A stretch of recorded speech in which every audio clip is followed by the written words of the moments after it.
Hey, it's Charles, Texas Outdoors Network. Gonna give you a quick overview of the little Flynt setup I've done, the Nucanoe Flynt. So, goal was for fishing around the freshwater lakes around Austin and rivers.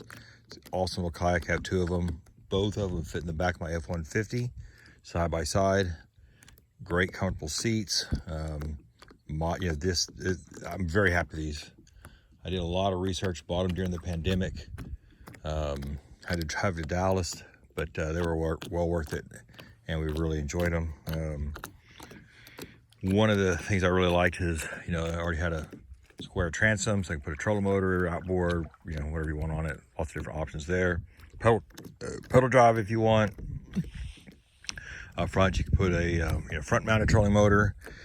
But then, one of the really things I really want to be able to do is get out in the really skinny water on the Texas coast. We have a boat, 18-foot Gulf Coast. I can run through about a foot of water, wide open, jacked up, boogie, hammered down. Cannot stop in that, cannot fish in that, cannot fish in some of the, I need about 18 inches of water to draft. And a lot of stuff I really want to be able to do is in shallower water than that. You see I'm, calf deep. I could run through this right here, could not stop, could not fish in my boat. So one of the things about putting the motor on it was I really wanted a lightweight. Obviously there's advantage of that, unloading and loading the boat, right? But also draft. The more weight you put on it, the further down you're going to sink into the water, and the more power it takes. So I did a lot of research, like way too much probably, and then came up with these little water snake T24s. They are, I don't remember the exact weight, like 4.5, 5 pounds. And I looked at a lot of different options around steering and, all this different stuff, right? So here's what I came up with. And there's been a couple of trials and errors. First, I tried a little pulley system, and I didn't like the way that was. It interfered with being able to raise and lower the motor. So what I came up with, it's mounted on here. And this is 1-inch pipe. This is a LED light bar mount that sticks out about 3 inches. Got a little pin here, tie it off so if you don't lose it. I have two of these. The first one I cut the head off, made about 4 inches shorter. These are a 24-inch shaft. I decided on this second one I'm not going to do that. This is all sealed up in here. A lot of silicone. There's no way water's getting down in there. And let's see, coming up, I built this box here, and one side of it goes the battery, the other side goes the trolling motor, SAE connectors, and this is my speed control. I can do forward and reverse. So forward, woohoo, reverse, and it's infinitely variable. So this is a waterproof box. I silicone everything, all the entry points, even those have the gland nuts. I added more, so that's why be extra careful. Fits right up along here.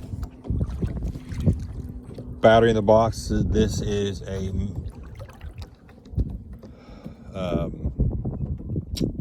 forget which one batteries in this box. I'll link it. I have two different lithium batteries. Anyways, 50 amp hour battery, and we've ridden. So at max draw, this thing draws 20 amps. So at wide open, nonstop, about 2.5 hours of runtime. We've been out, and fishing for 5 hours and come back and got 80% battery life. The other one has a 45 amp hour Miller Tech in it. And so at half speed, you draw about half power.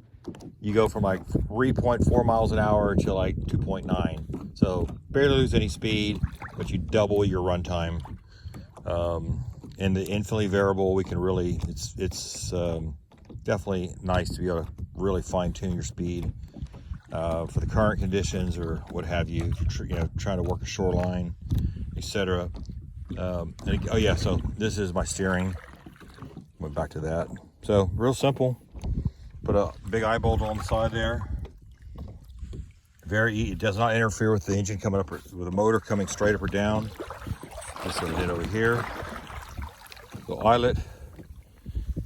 Oops, this came. Well, proves that I really don't even need the pulley.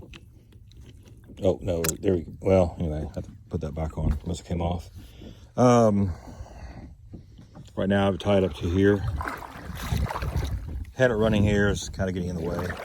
So the only negative thing is I really have come across is it gets bound up in the grass, and the blade cuts through the grass. It's just that the weeds get stuck up in there and around the little propeller shaft. And the trick we found is to raise it up. For, you know, if it really is, a lot of times it's forward, reverse. Pull it up all the way as high we can. Spin it back and forth wide open a few times. It starts slinging stuff. If it gets really bad, I have gone out of the boat, pushed this, got to, you know, get the prop completely out of the water, or even just pull the prop off and digging the stuff out of there. But anyway, it's a awesome little setup. It's definitely, we've got some fish that we were not able to catch before. So, yep. Anyway, down outside of Sea Drift on the back side of Matagorda Island, and that way another mile or so is the Gulf of Mexico. So we're about as far back as you can get. And so we came our boat's that way about 3/4 of a mile. Got it marked on a GPS. All the little marshy stuff. This is a big open flat, but a lot of little marshy stuff we've been exploring. Very easy to get turned around and like, where the hell are we? We'll be changing out I don't need a fish finder out here. It's too shallow. What I do need is a good GPS with satellite image overlay. We have one on our boat, and that's super helpful because you have no idea where you're really at. And, you know, if you're coming around a little corner, like, what's around this bend? Is there big, you know, satellite image overlay is definitely a must-have for doing this. I debated, do I need maps? I don't need maps. I'm not really going to be exploring that much. I should know myself better than that. And my brother, who's that way somewhere, probably, you know, let's stay in contact, buddy system. And we both like rabbit hole. I'm going this way, I'm going that way. Never know. Anyway, it's been awesome, man. 3 days of fishing. Weather's perfect, May, like no wind. It's just been fantastic. Nobody else out. Awesome. Anyway, well, enough rambling. Feel free to hit me up if you want any, you know, more details. Happy to help any way I can. So, oh, one thing I found, like, too, for sure, is it made this little, like, 1/2-inch diameter stick pole, and stick pin, I should say. And when it's really grassed up, I just jack the motor all the way up and just use it as a push rod, and it works great. It's less effort than trying to paddle through that stuff. You hit the ground, you just kind of just propel yourself forward. So anyway, all right, man. Peace out.